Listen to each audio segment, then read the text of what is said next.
तारीख के एक बहुत अहम दोराहे पर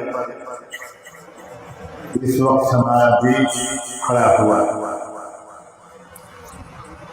एक रास्ता इस देश की तबाही की तरफ जाता है, इस देश के टुकड़े टुकड़े हो जाने की तरफ जाता है।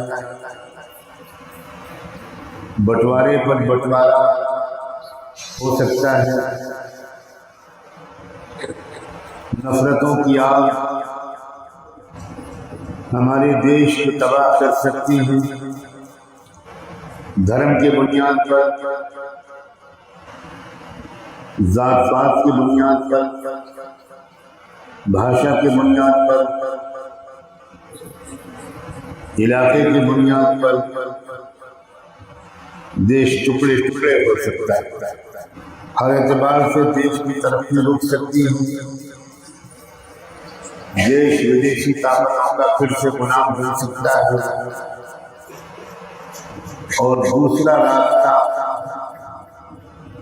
इस देश की मजबूती की तरफ, इसकी एकता और अखंडता को मजबूत करने की तरफ, इसमें भाईचारे और अमन और इंसाफ के माहौल को मजबूत करने की तरफ, इस देश में रहने वाले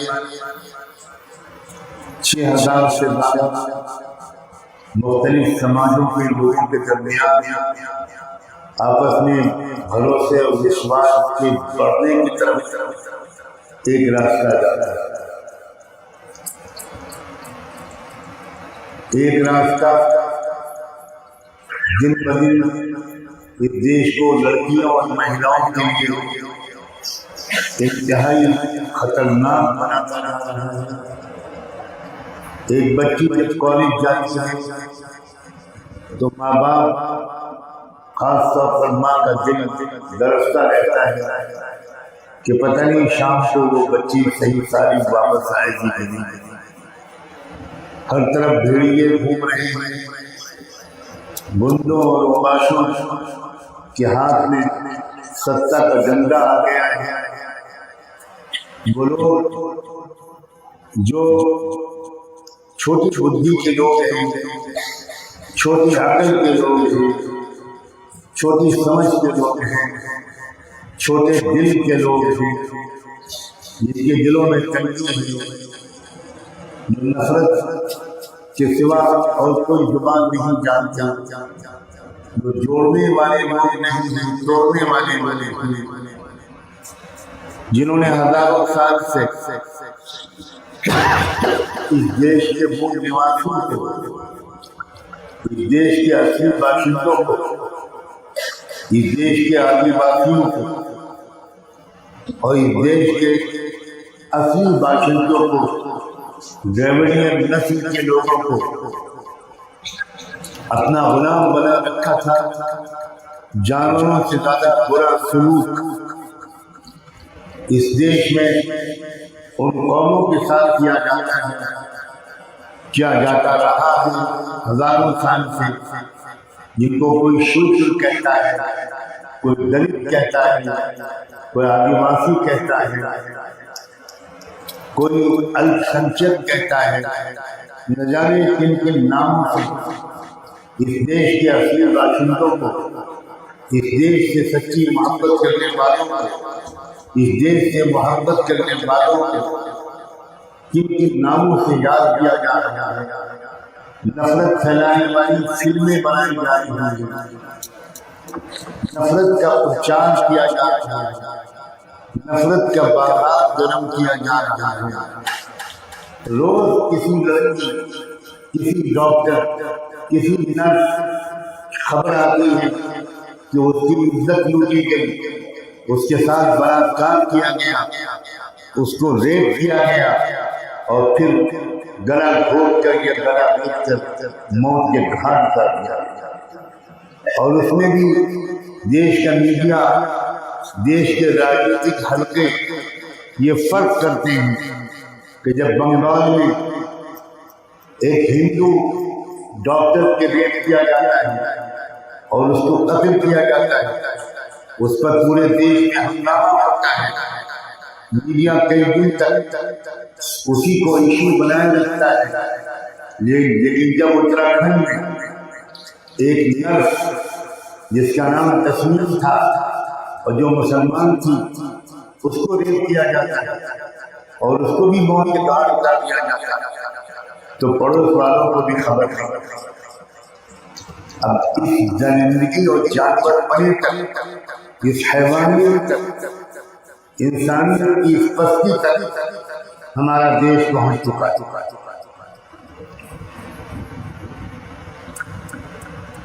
मैं इस मौके पर पूरे मुल्क में जाने की कोशिश कर रहा हूँ कई साल से। एक एक स्टेट में जा रहा हूँ सख्त बीमारियों के बारे में, और मैं एक बात देख रहा हूँ कि जमीनी सच्चाई इस देश की कुछ और। इस देश के रहने वाले आम नागरिक मोहब्बत और भाईचारे के साथ जीना चाहते हैं, एक दूसरे के दुख सुख में शरीक होना चाहते हैं।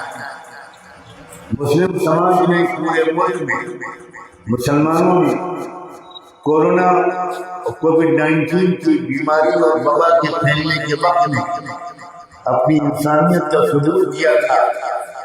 पूरा मुल्क गवाह है कि जब लाखों मजदूर जो बेंगलोर और बॉम्बे जैसे मेट्रोपोलिटन शहरों में रोटी कमाने के लिए गए हुए थे, जब दुकानें बंद हो गई, बाजार बंद हो गए, सब कुछ बंद हो गया, उनका रोजगार बंद हो गया, वो रोज कमाते और रोज खाते थे, रिक्शे बंद हो गए, टैक्सियां बंद हो गई, बसें बंद हो गई, सड़कें वीरान हो गई, बाहर निकलने पर पाबंदी लगा दी गई। तो उस वक्त उन मजदूरों ने सोचा कि अब मरना ही है तो यहाँ मुंबई में परदेश में क्यों मरे, हम अपने घर जाए। न रेल चल रही थी, न बस चल रही थी, न ट्रक चल रहा था, न कोई वाहन चल रहा था। उन मजदूरों ने 1000, 1200, 1500, 1800 किलोमीटर का पैदल सफर करके निकलने का इरादा किया। निकल खड़े हुए, पूरी तारीख गवाह है, पूरा भारत गवाह है। क्यों निकलने वाले लाखों बल्कि करोड़ों भारतवासियों और अपने भाइयों, अपनी बहनों, अपने नौजवानों, उनको रास्ते में खाना किसने खिलाया? सिर्फ मुस्लिम समाज आ गया है। ज्यादातर मुसलमानों ने रमजान के महीने मई की तपती हुई धूप में सड़कों पर खड़े हो गुजरने वाली बसों का इंतजार किया, रोक रोक कर उनको खाने के डिब्बे दिए या पैदल चलने वाले को खाना खिलाया, बच्चों के लिए दूध और बिस्किट का इंतजाम किया। कहीं कहीं धूप में खड़े हुए डॉक्टर भी थे, लेडी डॉक्टर भी थी। मैंने खुद उन लोगों को देखा है कि वो गुजरने वाले लोग जो बीमार पड़ते थे, उनका रास्ते में रुक कर वो इलाज कराते थे। ये देश मोहब्बत का गहवारा है, ये देश रूहानियत के मरकज है, ये देश बाबा गुरु नानक का देश है, ये देश महात्मा गौतम बुद्धा का देश है, ये देश हजरत ख्वाजा मोइनुद्दीन चिश्ती का देश है, ये देश सुल्तानुल औलिया हजरत ख्वाजा सुल्तान निजामुद्दीन रहमतुल्लाह अलैह का देश है। ये देश जब आपस में इसमें एकता थी, जब मोहब्बत थी, जब रूहानियत थी, जब आध्यात्मिकता थी, जब आपस में भाईचारा था, तो ये देश सोने की चिड़िया बन गया।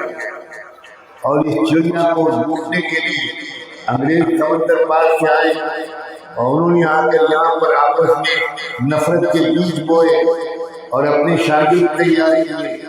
कलकत्ता में फोर्ट विलियम कॉलेज खोला पहना, उसमें जो किताबें हिस्ट्री की लिखी गई, उसमें झूठी झूठी बातें लिखी गई, नफरत फैलाई गई, गलतफहमियां फैलाई गई। और जब वो शादी तैयार हो गए, कुछ लोग यहाँ मनुवादी व्यवस्था वाले ब्राह्मणी जैनियत वाले ऐसे शागिर्द तैयार हो गए जो इस देश को नफरत की बुनियाद पर आपस में तोड़ने का फन सीख चुके थे। तो उन अंग्रेजों ने ये जरूरी नहीं समझा कि वो यहाँ की गर्मी और यहाँ के मक्खी और मच्छर बर्दाश्त करते रहे, वो अपने देश में लौट गए और इस प्लानिंग के साथ गए कि वहीं से रिमोट कंट्रोल के साथ इस देशवासियों को आपस में धर्म की बुनियाद पर और दूसरी बुनियादों पर लड़ाते रहेंगे और राज करते रहेंगे।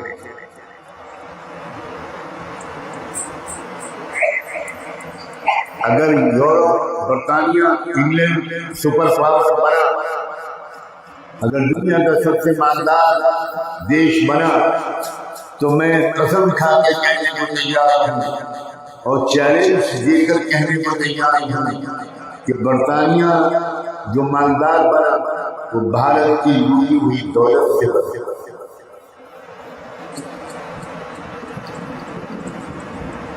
जब आजादी मिलने के करीब हुई, जब देशवासियों की कुर्बानी के नतीजे में जिसमें हजारों उलेमा की कुर्बानियां हैं, जिसमें सैकड़ों सिखों की कुर्बानियां हैं, जिसमें बड़े बड़े जाबाजों की कुर्बानियां हैं, कोई फांसी के फंदे को किसी ने चूमा, किसी ने काला पानी की सजा पाई, बहुत तकलीफें उठाई। उस वक्त एक सवाल सबके जहन में था, जो सच्चे दिल से देश से प्यार करते थे और जब अंग्रेजों का सवाल भी उनसे होता था कि आप आज़ादी तो चाह रहे हो, लेकिन ये बताओ कि आज़ादी के बाद आप देश में शांति कैसे कायम करोगे? यहाँ इतने अनेक धर्मों के लोग हैं, अलग अलग मज़ाहिब के मानने वाले हैं, उनके कल्चर भी अलग अलग हैं, उनके खान पान में भी कुछ फर्क है, उनकी आस्थाओं और मान्यताओं परंपराओं में भी कुछ फर्क है। कैसे आप यहाँ चलाओगे? उस वक्त वो अजीम हमारे लीडर वो सर जोड़ कर बैठे और उन्होंने एक संविधान बनाया, एक दस्तूर बनाया, एक कॉन्स्टिट्यूशन ड्राफ्ट किया। 2.5 साल लगे देश के दस्तूर के बनाने में, देश का संविधान बनाने में 2.5 साल लगे। जबरदस्त मेहनत हुई, बहुत अच्छी डिबेट हुई और जहाँ उस संविधान के बनाने में बाबा साहब डॉक्टर भीमराव अम्बेडकर का हाथ है, क्योंकि वो ड्राफ्टिंग कमेटी के चेयरमैन थे, वहीं उस संविधान के बनाने में दूसरे नंबर पर सबसे बड़ा हाथ जवाहरलाल नेहरू जी के बाद सबसे बड़ा हाथ मौलाना हजरत मोहानी का। कोई कॉलेज में पढ़ने वाला बच्चा हमारा मौलाना हजरत मोहानी का नाम भी नहीं सुना, उसने जाना भी नहीं। और मुझे शिकायत है अपनी कौम के पढ़े लिखे लोगों से कि वो हिस्ट्री की किताबों को, उन हिस्ट्री की किताबों को पढ़ते हैं जिसमें झूठी हिस्ट्री लिखी हुई है। आप कॉन्स्टिट्यूंट असेंबली जो थी, जो दस्तूर साज असेंबली थी, उसकी बहसों और डिबेट को पढ़िए तो आपको पता चलेगा कि उस कॉन्स्टिट्यूशन और संविधान के एक एक शब्द पर, एक एक अंक पर, एक एक सेंटेंस पर किसने सबसे ज्यादा बहस की और ये किसकी मेहनत थी और ये किसकी कुर्बानी थी और ये किसकी जागरूकता थी और ये किसकी बहादुरी थी और ये किसका देश प्रेम था, जिसकी वजह से वो संविधान बना जिसको दुनिया के बहुत से दस्तूर के माहिरीन one of the best constitution in the world. हमारे देश के संविधान में हमारे ख्याल में आज भी कुछ कमजोरियां हैं, आज भी कुछ खराबियां हैं, लेकिन मजमूरी तौर पर पूरी दुनिया में जो दस्तूर बनाए गए हैं उन दस्तूरों में सबसे बेहतर दस्तूर या बेहतरीन दस्तूरों में से हमारे मुल्क का संविधान, हमारे मुल्क का दस्तूर माना गया। उसकी एक बहुत बड़ी वजह और ये बात जरा मेरे सब नौजवान लोग पूरी तवज्जो के साथ इधर उधर जहन को भटकाए बगैर मेरी बात को गौर से सुनी। उसमें सबसे बड़ा दखल इस बात का था कि दस्तूर के बनाने वाले इस बात पर सहमत थे कि अगर यहाँ एक धर्म का राज कायम किया गया तो यहाँ गृह युद्ध चलेगा, यहाँ सिविल वॉर चलेगी, यहाँ खाना जंगी होगी, मुल्क दबाव हो जाएगा। यहाँ इस दस्तूर पे ये आगाही देनी पड़ेगी कि हर भारतीय नागरिक जिस धर्म पर चाहे वो अमल करे, जब चाहे अपना धर्म परिवर्तन करे, बगैर किसी लालच के, बगैर किसी दबाव और खौफ के। हर धर्म के मानने वाले लोग अपने धर्म का प्रचार कर सकते हैं, अपने धर्म का प्रोपेगेंडा कर सकते हैं। हर कौम अपनी नई नस्ल के बच्चों और बच्चियों को अपने धर्म के मुताबिक, अपनी आस्थाओं के मुताबिक, अपने अकीदों के मुताबिक, अपने मजहब और तहजीब के मुताबिक वो अपने बच्चों की एजुकेशन का, अपने बच्चों की शिक्षा और तालीम का इंतजाम कर सकते हैं। मदरसे खोल सकते हैं, पाठशालाएं खोल सकते हैं, गुरुकुल खोल सकते हैं। सिख लोग अपनी औलादों को शिक्षित की तरबियत के लिए अपने इंडिपेंडेंट इंस्टीट्यूशन कायम कर सकते हैं, अपने कॉलेज कायम कर सकते हैं, अपनी यूनिवर्सिटी कायम कर सकते हैं, बुद्धिस्ट कर सकते हैं, मुसलमान कर सकते हैं, क्रिश्चियन कर सकते हैं, दलित कर सकते हैं, लिंगायत कर सकते हैं। हर छोटे बड़े समाज के लोग अपनी नौजवान नस्ल को अपने धर्म के मुताबिक भारत के संविधान का पालन करते हुए अपने धर्म के अनुसार अपने आने वाली पीढ़ियों को शिक्षा देने की पूरी तरह। यहाँ तक कि हमारे दस्तूर में ये भी माना गया कि शादी ब्याह, निकाह, तलाक, मरने के बाद मरने वाले की जायदाद की तफसील, उसके वारिसों के दरमियान कैसे होगी, ये भी हर समाज के अपने पर्सनल लॉ के मुताबिक होगा। हर समाज के अपना जो धार्मिक कानून है उसके मुताबिक होगा। सिविल लॉ सबके अलग अलग होंगे, सिविल कोड सबके अलग अलग होंगे।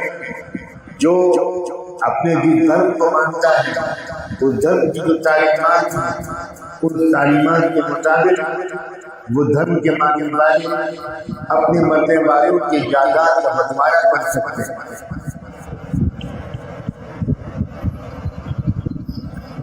ये था वो मुआहदा, ये था वो एग्रीमेंट जो हम सब के नुमाइंदों, हम सब के असली सच्चे लीडरों ने, जो अडानी और अंबानी के पालतू कुत्ते नहीं थे, जो सेठों की जेबें गरीबों का खून फूट कर भरने वाले लोग नहीं थे, उन लोगों ने बहुत विचार विमर्श करके खुले दिल से बहस करके, काश कि हमारे यहाँ बैठे हुए लोगों में यकीनन मुझे उम्मीद है कुछ लोगों ने पढ़ी वो दस्तूर-साज असेंबली की बैठें, उसमें सख्त शब्दों में आलोचना होती थी, विरोध किया जाता था, अपोज किया जाता था और बहुत पूरी असेंबली के मेंबर बहुत आदर और सम्मान के साथ उस आलोचना को सुनते थे,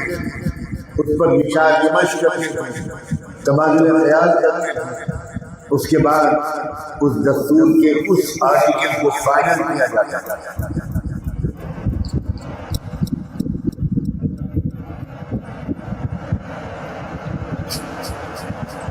लेकिन कुछ लोग थे उस वक्त भी अंग्रेजों के वफादार थे, अंग्रेजों के मुखबिर थे, अंग्रेजों के दलदार थे, जिन्होंने उस वक्त भी आज़ादी की लड़ाई में हिस्सा नहीं लिया। वो ब्रिटिश गवर्नमेंट के फॉरवर्ड थे। वही लोग धीरे धीरे संक्षिप्त होते गए और भारत के भोले भाले शहरियों को, भारत के उन लोगों को जिनको कुछ जानकारी नहीं, जिन्होंने तारीख को नहीं पढ़ा, उनको अपना नफरत वाला प्रचार करके उनको मुसलमानों के खिलाफ भड़काते रहे, जगह जगह फसादात होते रहे, सिखों के खिलाफ भड़काते रहे, क्रिश्चियन के खिलाफ भड़काते रहे, दलितों के खिलाफ भड़काते रहे, और अब नतीजा सबके सामने है। मैंने बचपन में जब मेरी उम्र 8-9 साल की थी, सबसे पहले जिन शहरों का नाम सुना, उन शहरों में एक शहर जमशेदपुर था, और जमशेदपुर का नाम मैंने टाटा इंडस्ट्री की वजह से नहीं सुना था। मैंने जमशेदपुर का नाम उस वक्त होने वाले एक भयानक हिंदू मुस्लिम फसाद की वजह से, मेरे वालिद उसी फसाद के दौरान लखनऊ से सफर करके जमशेदपुर आए, रावलकेला गए, वहां भी भयानक फसाद हुआ था। देश में नफरत की बुनियाद पर पहला फसाद शायद आपके इलाके में हुआ है, ये आपको भी नहीं मालूम, क्योंकि वो पीढ़ी तो गुजर गई, अब नहीं होंगे वो लोग जिन्होंने अपनी जिंदगी को फसाद देखा होगा, और देखा भी होगा तो मुझे माफ करना, माँ बाप अपने बच्चों को सही तरबियत नहीं दे रही है कि देश में इज्जत के साथ रहने का तरीका सिखाने वाले माँ बाप की तादाद बहुत कम है। नौजवानों को छोड़ दिया गया है गंदी फिल्मों को देखने के लिए, कॉलेजों यूनिवर्सिटियों में के नफरत भरे माहौल में नफरत के लहर से या डर कर जीने के लिए मजबूर कर दिया गया है, या नाउम्मीद हो जाने के लिए मजबूर कर दिया गया है, या गुस्से में आकर आतंकवाद की तरफ बढ़ जाने पर मजबूर कर दिया गया है। वही लोग जो अंग्रेजों के मुखबिर थे, जिन्होंने आजादी की लड़ाई में कोई हिस्सा नहीं लिया, जिन्होंने आजादी की लड़ाई लड़ने वालों के खिलाफ अंग्रेजों के थानों में जाकर मुखबिरी की, दंडारी थे अंग्रेज सरकार के, वही लोग अब भारतीय संस्कृति के ठेकेदार बने, और उन्होंने भारतीय समाज में एक नफरत का जहर घोलते यहाँ तक पहुँच गए कि लोकसभा के इलेक्शन से पहले उन्होंने ये सपना देखना शुरू किया, उन्होंने ये ख्वाब देखना शुरू किया, ये नारे लगाना शुरू किया कि हमें 400 पार कर दो, हम संविधान को बदल। और मैं खुश हूँ कि खुदा ने उनकी जुबान से ये बात निकलने दी। ये गलती उनसे हुई जब संविधान को बदलने की बात आई और मामूली लोगों की तरफ से नहीं आई। अयोध्या में जो भारतीय जनता पार्टी का कैंडिडेट था, उसने यही कहकर वोट मांगा कि मेरी पार्टी को 400 पार कर दो, हम संविधान बदल देंगे। कर्नाटक के बीजेपी के सारे मिनिस्टर और सीनियर लीडर मुसलसल सभाओं में ये बयान किया कि हमें 400 से ऊपर सीटें दिला दो, हम उनको संविधान बदलना जरूरी है। इसी तरह दो और लोगों ने भी ये बयान दिया। हमारे मुल्क के प्राइम मिनिस्टर के इकोनॉमिक एडवाइजर ने एक मजमून लिखा मुल्क के सबसे बड़े अखबार में, और उन्होंने ये बहस छेड़ी। उन्होंने कहा कि अब वक्त आ गया है कि अब भारत को एक नया संविधान मिलेगा। इस पर क्या हुआ, भारत की जनता चौंक गई, भारत के सोए हुए लोग भी जाग गए, और उसके नतीजे में जिस तरह भारत की जनता ने अपोजिशन से ज्यादा जोश खरोश के साथ लोकसभा के चुनाव में अपने वोट के अधिकार का इस्तेमाल किया, उसका ये नतीजा निकला कि 400 पार तो की बात है, 250 पार। मुल्क से मोहब्बत है जिसको, भारत से जिसको प्रेम है, जो चाहता है कि भारत वाकई विश्व गुरु बने, भारत वाकई दुनिया का लीडर बने, भारत वाकई आर्थिक तौर पर भी आजाद हो, राजनीतिक तौर पर भी आजाद हो, भारत का हर नागरिक आजाद हो, अपनी आस्थाओं में, अपनी परंपराओं में, अपनी इबादत गाहों में, अपने गुरुद्वारों और मस्जिदों में, अपने मंदिरों और गिरजाघरों में चैन सुकून के साथ लोग अपनी अपनी आस्था के मुताबिक ईश्वर को याद करते रहें, प्रार्थना करते रहें। बच्चे स्कूल जाते रहें, बच्चियों की इज्जतें की न जाए,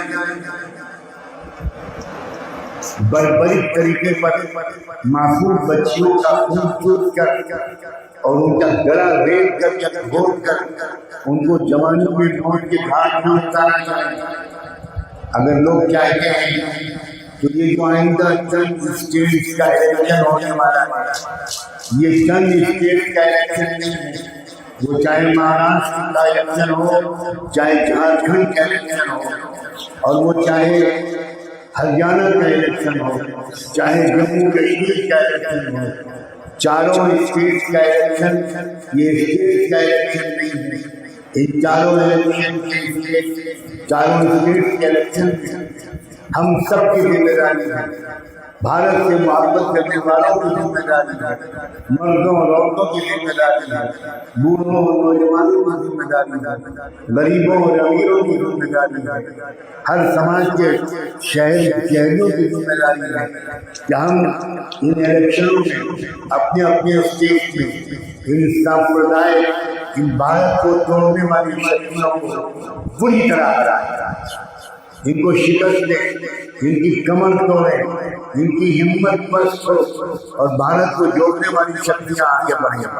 भारत के मजलूमों की बातें संजीदगियों के साथ सीरियसली आगे बढ़ाने वाले लोग आगे बढ़े। वो पार्टियां, वो लीडर, वो हमारे नुमाइंदे, वो हमारे नेता, वो हमारी स्टेट के असेंबलियों में जाए जो भारत के कमजोरों की आवाज को वहां पर पहुंचाएं।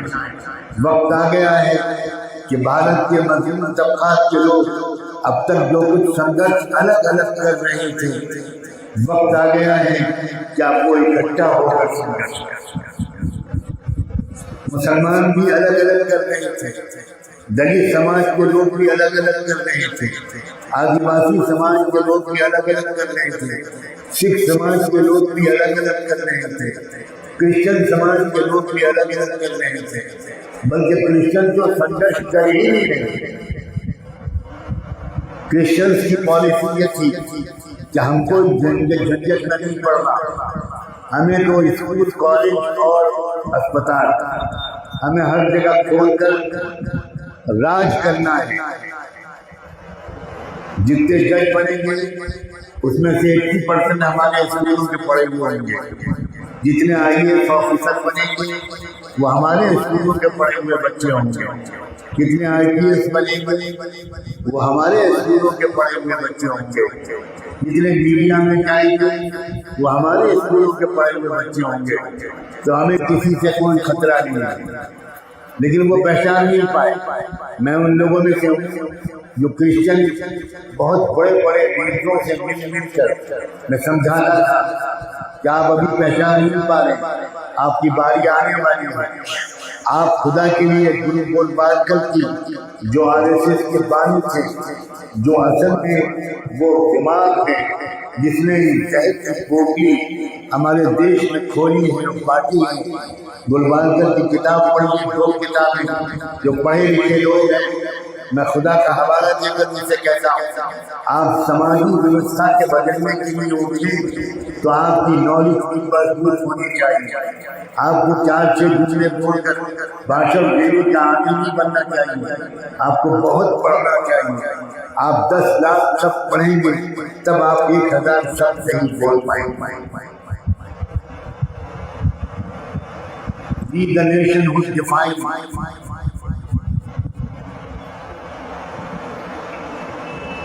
गुरु गोलवालकर की किताब है, उसमें साफ लिखा हुआ है कि हमें 3 लोगों से बहुत बड़ा खतरा है।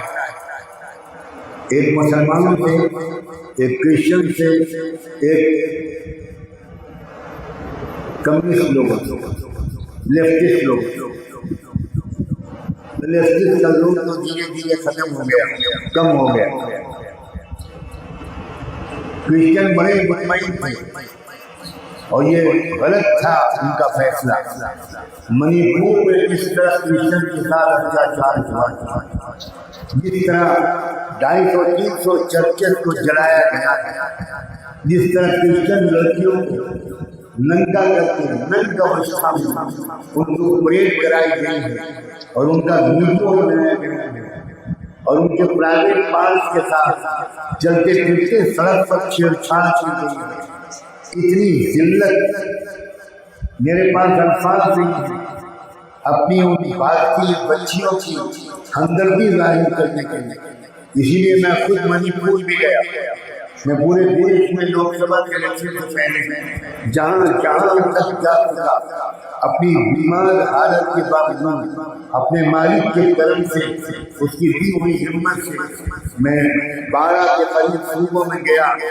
तमाम समाजों के थिंक टैंक से, इंटेलेक्चुअल से, धार्मिक गुरुओं से, उलमाए दीन से, क्रिश्चियन पादरियों से, उन सब से मिला और सबको मैंने पाया कि जैसे वो इंतजार में थे कि कोई आए और उनसे साफ बात करे, कोई आए और उन मोतियों को एक लड़ी में पिरोए।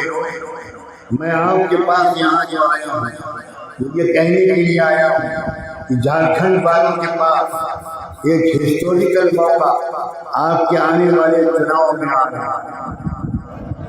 मैं इस मस्जिद में बैठकर ये कहने की हिम्मत जुटाता हूँ कि जहाँ के झारखंड में वो परिवर्तन आ सकता है जो परिवर्तन पूरे देश के रुख को बदल देगा। कहिए इंशाअल्लाह। अपनी हिम्मत बढ़ाइए। आप बैक सीट पर क्यों बैठ गए? ये मुल्क किसी के बाप का नहीं है। आपके बुजुर्गों ने इस मुल्क को आजाद कराया। आज जो लोग इस मुल्क पर राज कर रहे हैं वो तो अंग्रेजों के दरदार थे। उनमें से एक ने स्वतंत्रता संग्राम में आजादी की लड़ाई में हिस्सा लिया। दिल्ली में जाइए और आप इंडिया गेट पर जो शहीदों के नाम लिखे हुए हैं उसमें सबसे ज्यादा नाम जिनको फांसी दी गई मुसलमानों के, उसके बाद सिखों के नाम। यही दोनों कौमें आज खटक रही हैं। मैं पंजाब के दौरे पर गया और मैं सिख इंटेलेक्चुअल लोगों से, ओपिनियन लीडर लोगों से मुलाकातें कर रहा था। मेरे साथ 4-5 सिख दोस्त मेरे पूरे सफर में साथ हो गए। मैंने उससे ख्वाहिश जाहिर की कि मैं अमृतसर पहुंच रहा हूँ, मुझे दरबार साहब में जाना, मुझे गोल्डन टेम्पल में जाना। तो मुझे नहीं मालूम था कि जो लोग मेरे साथ चल रहे थे उनमें से एक का जत्थेदार साहब से बहुत निकट संबंध था। उस वक्त दरबार साहब के जत्थेदार सरदार हरप्रीत सिंह, उन्होंने उनको फोन किया और कहा कि मेरा नाम लेकर के वो आए हुए हैं और वो दरबार साहब में आना चाहते हैं। तो उन्होंने उनसे पूछा कि वही नुमानी साहब जिनके यूट्यूब पर लेक्चर्स आते रहते हैं। मैं सुनकर हैरान भी हुआ, खुशी हुआ। मैंने उम्मीद करता था कि वो मुझसे पहले से वाकिफ होंगे। मैंने उनसे खुद बात को सलाम किया। मैंने कहा कि मैं दरबार साहब में आना चाहता हूँ।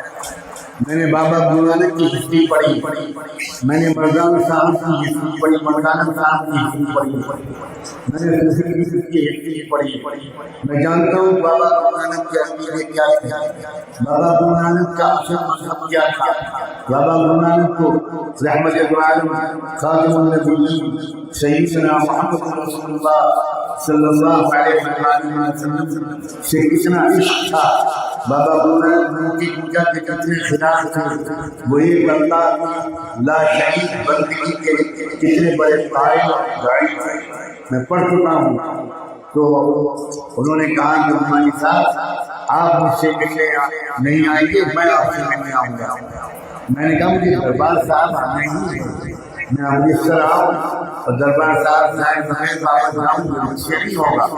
उन्होंने कहा कि मुझसे मुलाकात दरबार साहब में नहीं होगी, आप दरबार साहब जरूर आएंगे, मैं स्वागत जरूर करूंगा, लेकिन मैं आपसे बहुत लंबी बातें करना चाहता हूँ और वो बात दरबार साहब में मुमकिन नहीं होगी, वहाँ बहुत भीड़ होगी।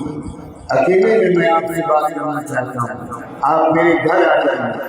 उनका घर वहाँ से 100 किलोमीटर दूर शायद शिरोमणी नामी गांव में था। वहाँ मैं गया 100 किलोमीटर का सफर करके और वहाँ सरदार हरदीप सिंह उस वक्त के पुल के चौकीदार से 6 घंटे उनके बेडरूम में बैठ कर मेरी बातचीत की। आप सोचिए कि भारत के बाशिंदों और असली भारत के धार्मिक गुरुओं, धर्म के नाम पर दुकान चलाने वालों की बात नहीं कर रहा हूँ, मैं असली धार्मिक लोगों की बात कर रहा हूँ। उनके दिल कितने पाक साफ हैं। मैं जिस वक्त से बात कर रहा था 2 घटनाएं सुनाना चाहता हूँ। यहाँ मेरे नौजवान भी मौजूद, दलितों को, मुसलमानों को, सिखों को और मजदूर समाज को जोड़ने के लिए लोग की है। मैं इसके बारे में दुआएं भी करता हूँ, अच्छी उम्मीदें भी रखता हूँ और इन्हीं उम्मीदों की वजह से इस वक्त आपके शहर में आया हूँ ताकि आपको याद दिलाऊं कि आपके पास एक हिस्टोरिकल मौका आ रहा है। आपके 100% वोट पड़ने चाहिए और आपका वोट बटना नहीं चाहिए, आपका वोट एक तरफ पड़े। आप इस पोजीशन में नहीं, आपको शायद यकीन नहीं आ रहा होगा क्या झारखंड में अपनी पसंद की सरकार बना।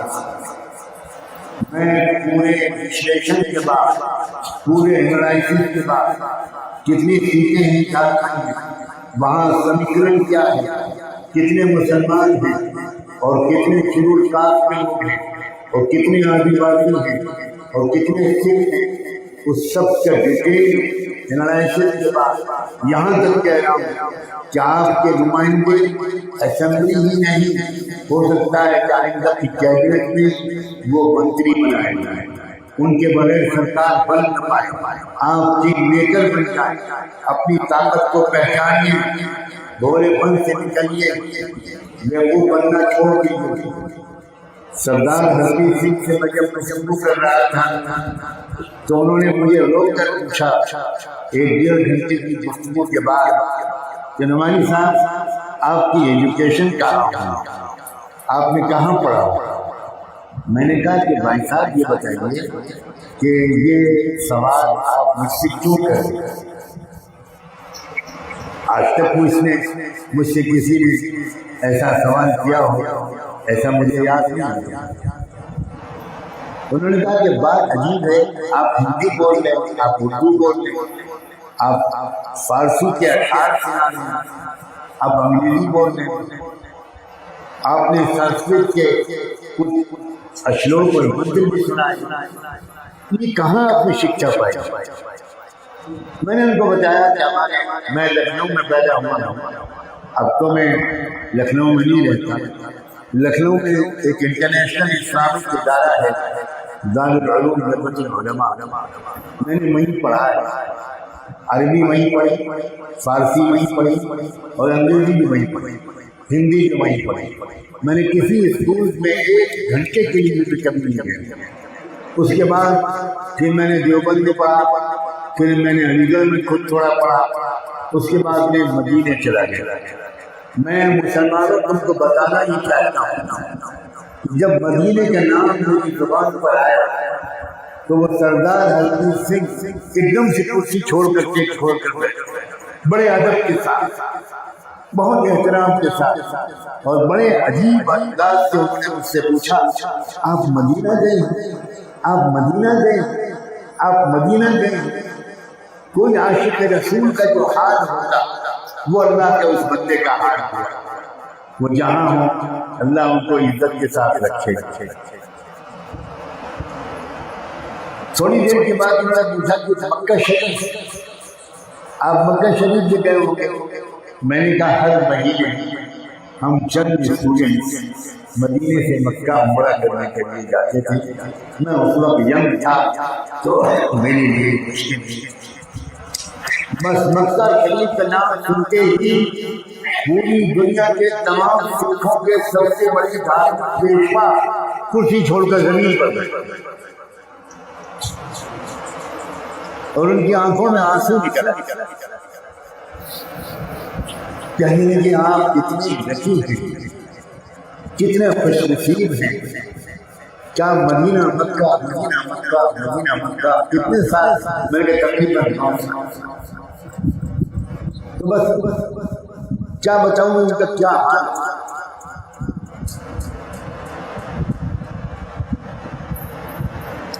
एक बच्ची जिस कमरे में बैठकर हम लोग बात कर रहे थे उनके बेडरूम में, उसके दरवाजे पर आकर एक 11-12 साल की बच्ची वो खड़ी होती थी और चुपचाप हम लोग को देखते थे। कुछ देर के बाद चली गई। मैंने उनसे कहा 2-3 बार जब वो बच्ची आई और गई, तो मैंने उनसे कहा कि शायद ये बच्ची आपसे कुछ कहना चाहती है, इसलिए इसको बुला लीजिए, बात सुन लीजिए। तो उन्होंने कहा कि नहीं ये बात नहीं। मैंने अपनी वाइफ के घर में ये बताया था आज हमारे पास जो मेहमान हुए वो मक्का मदीना से, तो वाइफ तो पर्दे की वजह से आपके दर्शन के लिए कमरे के अंदर नहीं आ रही, लेकिन अपनी बेटी को कि जाओ और जाकर खड़ी रहो, सिर्फ उनके दर्शन करो जो मदीने से, सिर्फ उनको दीदार करो जो मक्के से। यह है हमारा भारत, यह है हमारा देश। मोहब्बत की जिस गंगा जमुना में नफरत करते हैं जो लोग तोड़े, अब आप और हम उनको हरा कर रहे, उनको शिकस्त दे कर रहे, उनकी कमर तोड़ कर रहे, उनकी हिम्मत पस्त करके। याद रखना मुसलमानों, तो याद रखना सिख भाइयों, तुमको भी अल्लाह पर यकीन है, अगर के मुसलमानों को ये बात नहीं मालूम है और उसकी कुछ वजह है जो सिख भाइयों ने जो संस्कार अपनाए हैं, उन संस्कारों ने मुसलमानों को सिखों के बारे में पूरी पिक्चर क्लियर होने को रोक दिया। ये बात मुझे आम बच्चे में नहीं कही है, ये बात मैं सिर्फ धार्मिक जुनून से कर रहा हूँ और वो बंद कमरे में एग्री भी कर रहे हैं और ये भी कह रहे हैं कि हमारे सिख धर्म में हिंदू संस्कार, हिंदू परंपराएं भूल रही हैं, हम लोग इसकी वजह से बहुत परेशान हैं। ये बात मैं जंगे के चौक पर मजमे में कह रहा हूँ कि सिखों के असली सच्चे धर्म गुरु ये जो सरदार हरप्रीत सिंह थे, इन्होंने जो है ये बातें बताई, ये घर में गए और कुरान लेकर आए। मालूम हुआ कि सरदार हरप्रीत सिंह पूरी दुनिया में सिखों के सबसे बड़े मजहबी रहनुमा थे। कुरान मजीद का तर्जुमा किया है पंजाबी और गुरमुखी ज़बान। अब सोचिए जरा हमारे रिश्ते क्या है, न मुसलमानों को मालूम न सिखों को मालूम। दूसरी एक और चीज उन्होंने दिखाई, उन्होंने कहा कि मैंने पटियाला यूनिवर्सिटी से PhD किया और उस PhD में मैंने किस टॉपिक पर रिसर्च किया, मुसलमान सुनकर हैरान रह गए। उन्होंने कहा कि मैंने ये साबित किया है उस रिसर्च के जरिए जिस पर मुझे PhD की डिग्री मिली कि अल्लाह के वो नबी नाम जो पैगंबर मोहम्मद सल्लल्लाहु अलैहि वसल्लम ने बताए हैं और कुरान में आई, वो सबसे सब उन्हीं नामों का तर्जुमा किया है गुरुवाणी में, उन्हीं नामों को बयान किया है। एक नाम भी उन 99 नामों से अलग नहीं है।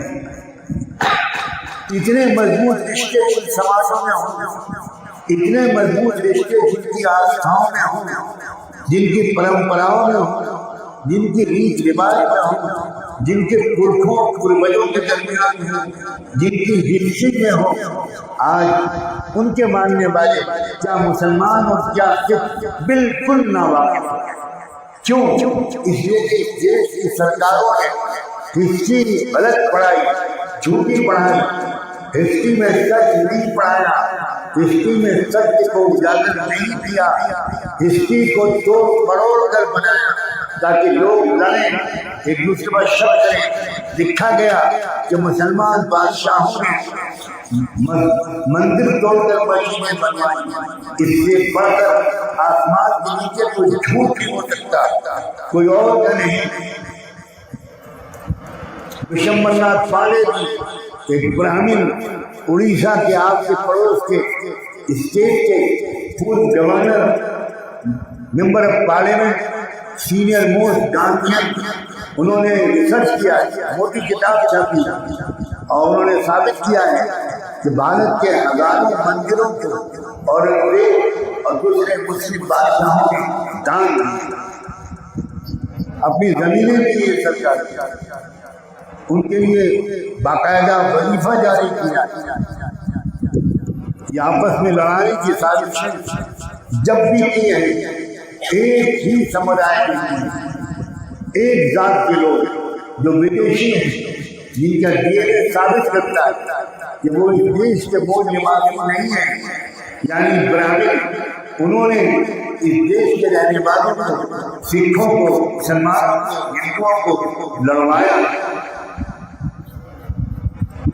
अब वक्त आ गया है, मेरा एक सपना है नौजवान, मैं कई इंस्टीट्यूशन चलाता हूँ, हजारों लोग मुझसे मिलने आते हैं, उसके बावजूद मैं इस मुल्क की और इंसानियत की और दुनिया की जरूरत समझकर जगह जगह जाकर अपने आम भाइयों और बहनों को समझा रहा हूँ कि षड्यंत्र का मुकाबला करूं, आपस के फासलों को कम करूं। पहले वादा करो कि मेरी बात मानूं। अच्छा, कल से खाना नहीं खाया, इतने भूखे लोगों को काशी खाप नहीं आते हैं, कुछ खिला देते हैं, ये तो बेचारे अभी बेहोश होकर गिर जाएंगे। आपकी इतनी कमजोर आवाज, कल मैंने औरतों में बात की थी, उनकी आवाजें मर्दों से बड़ी थी। चुल्लू भर पानी में मैंने नहीं कहा, मैंने तो आधा जुमला बोला, इसलिए कि मैं कमजोर आदमी जाऊंगा कैसे? इतनी बड़ी भीड़ मुझ पर टूट पड़ी तो मुझे कौन बचाएगा? कौन नहीं छाड़ा? अभी टिकट का चुका है, लग रहा है हंगामा हो गया, बीच का रास्ता नहीं मालूम। यही भारत की बीमारी। भारत का आदमी आध्यात्मिक बन जाता है तो कपड़े उतार लेता है, साधु बन जाता है तो लड़ना, और भारत का आदमी जब दुनियावी बन जाता है तो साल में एक मरतबा भी खुदा को याद नहीं करता। भाई दरमियान की चाल, अपने वालिदैन की आंखों की ठंडक बनो, नेक बच्चे बनो, रात की देर तक घर वापस मत आओ, जल्दी वापस आओ। नौजवान लड़के रात के काम करते, अब चोरी पकड़ने का डर है तो सब नौजवान खामोश, मैं भी खामोश होना चाहता हूँ, सिर्फ बोलना नहीं जानता। मोबाइल पर होटलों पर, सड़कों पर, फुटपाथ पर, जब हमारे घर में तो किसी खाने को नहीं था। ये क्या जानवरों वाला रिवाज है? रात भर कौन जानवर जागता है? उल्लू।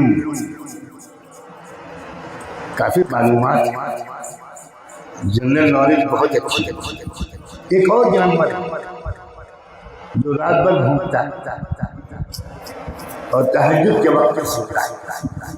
अब तुम बता दो तुम्हारी रिश्तेदारी किससे? कसम खुदा की नौजवान जो रात में देर तक जागता है फजूल काम में, तो सुबह देर से उठता है, वो कभी कामयाब इंसान नहीं,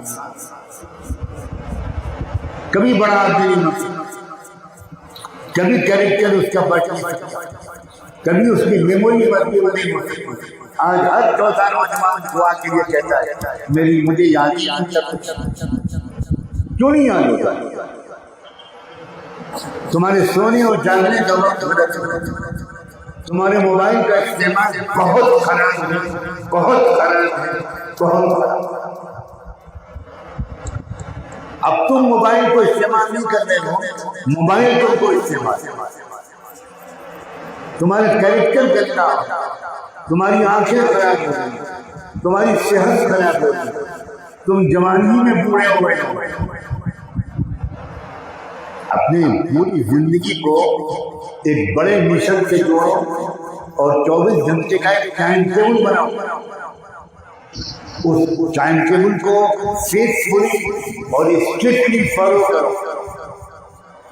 कितने बजे सो जाना है, कितने बजे उठना है, काम की किताबें पढ़नी है, 10वीं 12वीं ग्रेजुएशन और पोस्ट ग्रेजुएशन, मुझे डिस्टिंक्शन मार्क्स लाने हैं, एक्सीलेंट पोजीशन हासिल करनी है, साइंटिस्ट बनना है, डॉक्टर बनना है, इंजीनियर बनना है, लॉयर बनना है, जज बनना है, जर्नलिस्ट बनना है, मीडिया में जाना है। आज इन डिपार्टमेंट्स में, इन सेक्शंस ऑफ द सोसाइटी में डाकू बैठ गए, चोर बैठ गए, डॉक्टर मरीज का खून चूस रहा है, वकील मुवक्किल को गुमराह कर रहा है, जज बेईमानी के फैसले कर रहा है, मीडिया वाला झूठ बोल रहा है, नफरत फैला रहा है। आप तमाशाई बने रहेंगे तो इसके मसले का हल नहीं निकलेगा। मैं उलमा से भी कहता हूँ, आपको अपने जहन को वसी करना पड़ेगा। आपको बताना होगा कि मस्जिदों में आने वाले मुसलमानों को क्या आप अपनी तकरीरों में कहें, अपने खिताब में क्या कहें, उनको क्या रहनुमाई दें, उनकी क्या तरबियत करें। जब आप खुद अपने तन माहौल से नहीं निकलेंगे तो आप उसी तन माहौल की बात अपने सुनने वालों से मुसलसल कहते रहेंगे। मैं दुनिया भर में फिरा हूँ, मैंने दुनिया भर की किताबें पढ़ी, मैं यूरोप की लाइब्रेरियों के खास खानी हूँ, मैं अमेरिका की यूनिवर्सिटियों में गया हूँ, मैं अरब मुल्कों की यूनिवर्सिटियों में गया हूँ, बड़े बड़े मुस्लिम और नॉन मुस्लिम स्कॉलर से उनसे ज्ञान लिया है। अब मुझे कहीं भी कभी कोई मजमा हो, किसी धर्म के मानने वाले हो, किसी लेवल के लोग हो, मुझे वो अपने मालूम होते हैं, उनसे मेरा अपना गहरा और अटूट रिश्ता महसूस होता है और उनके सामने बात करने में मुझे कोई दिक्कत नहीं होती। नौजवानों, अपने टाइम को की कदर करो, अपने वक्त को जाया मत करो, अपने पॉकेट मनी को जाया मत करो, अपने पैसों को जाया मत करो। तुम अमीर इलाके के लोग नहीं हो, तुम्हारे माँ बाप अमीर हो ऐसा मुझे नहीं लगता। तुम ज्यादातर लोअर क्लास या लोअर मिडिल क्लास के लोग हो। तुमको जानना चाहिए कि तुम्हारे माँ बाप ने अपना पेट काट कर तुमको पढ़ाया है, तुमको शिक्षा दिला रहे हैं। अब तुमको बड़े होकर उनका एहसान उतारना है, समाज की सेवा करनी है, किसानों की सेवा करनी है, मजदूरों की सेवा करनी है, गरीबों की सेवा करनी है, किसी भेदभाव के बगैर तुम्हें इंसानी माशरे की खिदमत करनी है। इसके लिए ऐसे संगठनों को मजबूत करो, ऐसी पार्टियों को मजबूत करो, ऐसी शख्सियतों को मजबूत करो, ऐसे विचारों को मजबूत करो, ऐसा विचार रखने और फैलाने वालों को मजबूत करो, लिखने और पढ़ने वालों को मजबूत करो, जो भाईचारा फैलाए, जो नफरत को देश से निकाला देने की कोशिश कर रहे हैं। मैंने पिछले दिनों बहुत बड़े बड़े लोगों से मिलकर मैं खुशामद करता रहा, लेकिन हिम्मत नहीं कर रहे थे। अजीब खौफ और दहशत का और डर और का माहौल कायम है। मैंने एक संगठन बनाने का ऐलान किया, देखते ही देखते लाखों लोग उसके वॉलंटियर बन रहे हैं। ऑल इंडिया एकता फोरम के नाम से मैंने एक संगठन बनाया है और वो उसके कोई हिम्मत नहीं बनेगा, उसके सब वॉलंटियर बनेंगे, रजाकार बनेंगे। आप सबके सामने भी मैं ऐलान करता हूँ और यहाँ मैं 2-3 लोगों की जिम्मेदारी देकर जा रहा हूँ कि वो मोहल्ले मोहल्ले आपके इलेक्शन के बाद जब मौका मिले तो फिर इस संगठन के लिए वॉलंटियर बनाए। मैं चाहता हूँ करोड़ 2 करोड़ लोग देश में उस संगठन के वॉलंटियर बने। हर स्टेट में कहीं 10 लाख, कहीं 5 लाख, कहीं 25 लाख उसके वॉलंटियर बने, ताकि एक आवाज उठे और उसमें सब शामिल होंगे, सब समाजों के लोग शामिल होंगे, पूरी इज्जत और बराबरी के साथ शामिल होंगे। इसलिए मेरी आपसे गुजारिश है, मुत्तहिद हो जाइए। ये आपस के इख्तिलाफात इनको छोड़िए। हम आपस में एक दूसरे के दुश्मन नहीं है, हमारा दुश्मन सबका कोई एक है। और अब वो नंगा हो गया है, उसको परिचित कराने के लिए नाम लेने की जरूरत नहीं। अब सबके सामने कौन देश को लूट रहा, कौन देश के गरीबों और किसानों का पैसा लूट कर पूंजीपतियों को दे रहा है, कौन है जो किसानों की MSP की मांग को कबूल करने को तैयार नहीं। आपको अपने लीडरों से मालूम करना होगा कि किसानों के लिए MSP की मांग कितनी अहमियत रखती है। किसान बराबर गरीब से बदतर होता जा रहा है, उसकी फसल में लागत ज्यादा लगती है लेकिन आमदनी कम होती है। मजदूरों के लिए पिछले सदन में पार्लियामेंट में जो कानून पास हुआ वो मजदूरों पर जबरदस्त जुल्म वाला कानून। मैंने हदीस सुनाई थी, रहमतुल आलम सय्यदना मुहम्मद रसूलुल्लाह सल्लल्लाहु अलैहि वसल्लम का एक इरशाद सुनाया था। आपने एक दिन अचानक अपने शागिर्दों के सामने कहा, उन्सुर अखाका ज़ालिमन अव मज़लूमन, अपने भाई की मदद किया करो, चाहे वो जालिम हो चाहे मज़लूम। सुनने वाले सहाबा किराम जो इस्लाम को समझे हुए थे, वो नस्ली मुसलमान नहीं थे, वो असली मुसलमान थे। उन्होंने सवाल किया हुजूर से कि आपने अभी तक हमको सिखाया है कि मजलूमों की मदद करना चाहिए, आज आप फरमा रहे हैं कि अपने भाई की मदद करो चाहे वो जालिम ही क्यों ना हो। तो हम लोग ये बात नहीं समझ सके कि जालिम की मदद करने की तारीफ आप कैसे दे रहे हैं। तब आपने खुश होकर जवाब दिया, फरमाया जालिम की मदद ये है कि उसको जुल्म से रोको और मजलूम की मदद ये है कि उसको जुल्म से बचाओ, उसके हक दिलाओ।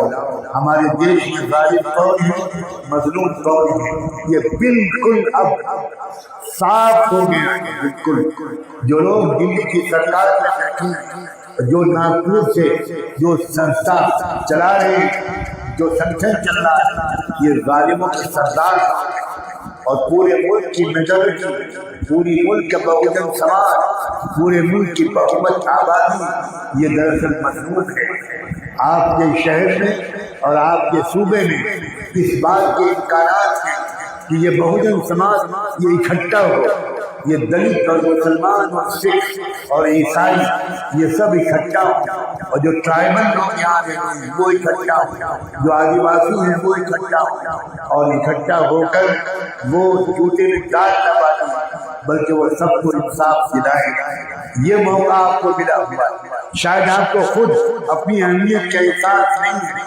मैं बम्बई और दिल्ली से चलकर झारखंड वालों को उनकी अहमियत को एहसास दिलाने आया। आप अपने आप को महसूस कीजिए, आपके हाथ में एक हद तक देश की तकदीर आ गई।